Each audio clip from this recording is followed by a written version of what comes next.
নমস্কার, মিতু রান্নাবান্নায় সবাইকে স্বাগত জানাচ্ছি। আজকে আমি দেশি মুরগির মাংসের একটি রেসিপি তৈরি করে দেখাবো।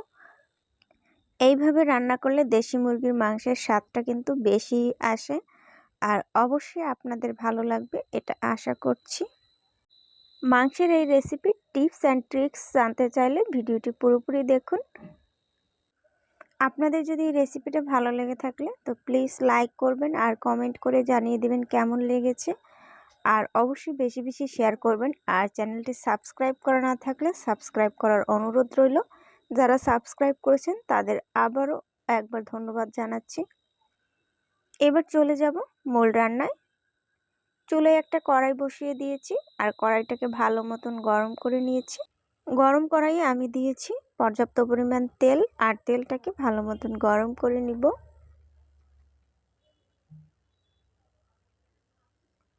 এবার আমি টুকরো করা আলুগুলো দিয়ে দিচ্ছি আর দিয়ে দিচ্ছি স্বাদ মতো লবণ আর দেবো হলুদ গুঁড়া। এবার আমি আলুর সঙ্গে হলুদ আর লবণ ভালো মতন মিশিয়ে বাদামি করে ভেজে নিব। আর এমনভাবে ভাজতে হবে যেন ভাজা আলুটাই খাওয়ার যোগ্য হয়। মাংসের আলু ভালো মতন ভাজা হলেই কিন্তু আলুটা খেতে বেশি ভালো লাগে, তাই আমি ভালো মতন আলুটাকে ভেজে নিব।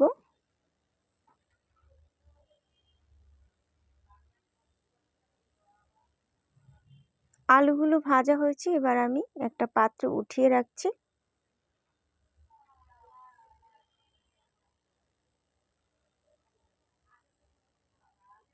আমি রান্নায় আর কোনো এক্সট্রা তেল ব্যবহার করব না, এই তেলে সম্পূর্ণ রান্নাটা তৈরি হয়ে যাবে। এখন দিয়েছি 4-5টা তেজপাতা আর দিয়েছি গোটা জিরে।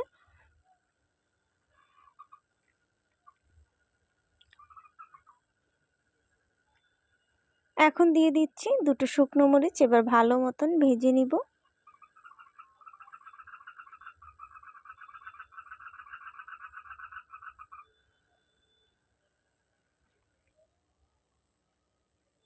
ভাজা হলে এখন দিয়ে দিচ্ছি 6-7 চামচ পেঁয়াজ বাটা, আর সাথে কিন্তু রসুন বাটাও ছিল।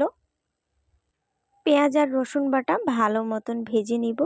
আর এইভাবে যদি ভেজে নিয়ে রান্না করা হয় তাহলে কিন্তু রান্নার ঘ্রাণটা খুবই সুন্দর আসে, আর রসুনের কাঁচা গন্ধটাও খুব ভালো মতন চলে যায়।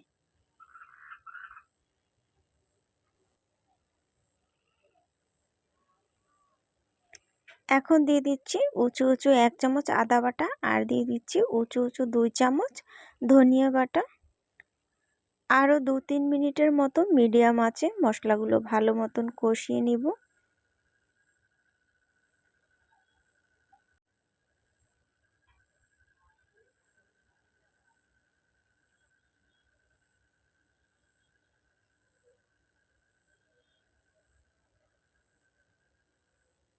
এখন দিয়ে দিচ্ছি জিরে বাটা, আর আমি উঁচু উঁচু 3 চামচের মতো জিরে বাটা ব্যবহার করেছি। জিরে শুকনো খোলায় আমি টেলে বেটে নিয়েছি, আর সমস্ত মশলা কিন্তু পাটায় বেটে নেওয়া। আর পাটায় বাটার মশলার টেস্ট কিন্তু খুবই ভালো আসে। আর কিছুটা কষানো হলে আমি দিয়ে দিচ্ছি অল্প পরিমাণে গরম জল। মাংস আমি ঝাল ঝাল করে রান্না করব, তাই আমি 4-5 চামচ শুকনো মরিচ দিয়ে দিচ্ছি।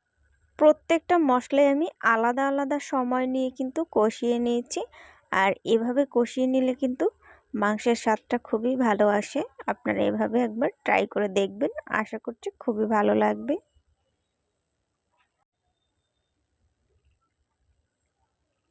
এখন দিয়ে দিচ্ছি পরিমাণ মতো হলুদ গুঁড়া।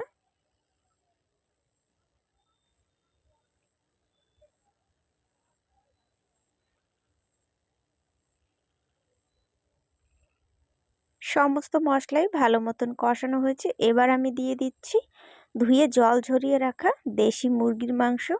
আর এখানে আমি 2টা মুরগির মাংস নিয়েছি, আর মাংস হয়েছে 3 কেজির মতো। এবার আমি দিয়েছি হলুদ গুঁড়া আর দিয়ে দেব স্বাদ মতো লবণ।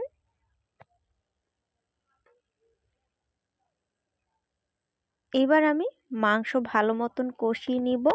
যেহেতু দেশি মুরগির মাংস, তাই অনেকক্ষণ ধরে মাংসটা কষাতে হবে, তাহলেই কিন্তু বেশি ভালো লাগবে।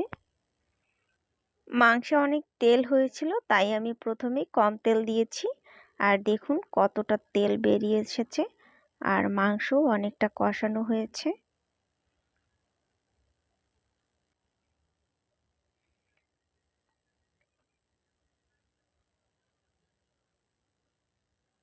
মাংস ভালো মতন কষানো হয়েছে, আর এবার কিন্তু অবশ্যই গরম জল দিতে হবে, তা নাহলে মাংস শক্ত হয়ে যাবে।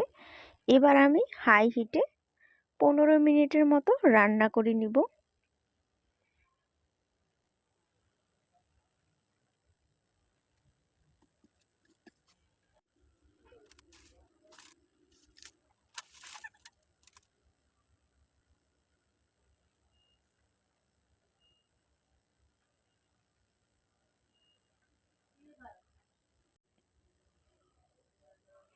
ঝোল অনেকটা শুকিয়ে এসেছে, ঠিক এই পর্যায়ে আমি ভেজে রাখা আলুগুলো দিয়ে দেব। আমি আলুটা দিয়েছি মাংসটা পুরোপুরি তৈরি হওয়ার 10 মিনিট আগে।